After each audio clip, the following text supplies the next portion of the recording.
میرے نبی پاک صلی اللہ علیہ وسلم نے فرمایا آخری زمانے میں 3-4 قسم کے لوگ حج عمرہ کریں گے۔ حضور کون سے؟ فرمایا ایک فخر کرنے کے لیے کریں گے، ایک دکھلاوے کے لیے کریں گے، ایک فرمایا تجارت کے لیے کریں گے، آج بھی کار آتا ہوں اور ذرا ریٹ بھی دیکھ آتا ہوں آج کل کیا ہے، اور ایک فرمایا وہ ہوں گے جو بھیک مانگنے کے لیے کریں گے کہ میں جاتا ہوں اور وہاں کچھ اکٹھا کروں گا۔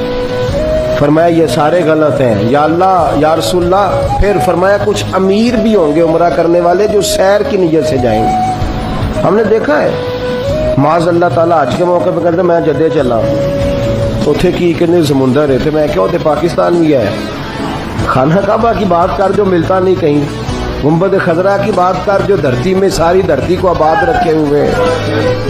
تو لوگ اس کے مقصد کو، میرے حبیب نے فرمایا کچھ لوگ ہوں گے جو خالص اللہ کی رضا کے لیے جائیں گے۔ حضور وہ کون ہے؟ فرمایا وفد اللہ، وہ تو اللہ کی جماعت ہے، وہ اللہ کی، وہ رب کا گروہ ہے۔ تو حضور انہیں کیا ملے گا؟ فرمایا وہ دعا کریں گے تو اللہ ان کی قبول فرمائے گا۔ اللہ نے انہیں بلایا ہے، وہ اللہ کے مہمان ہیں، جو دعا مانگیں گے رب ان کی قبول فرمائے گا۔ لیکن شرط کیا ہے؟ للہ۔ کس کے لیے جائیں؟ کس کے لیے؟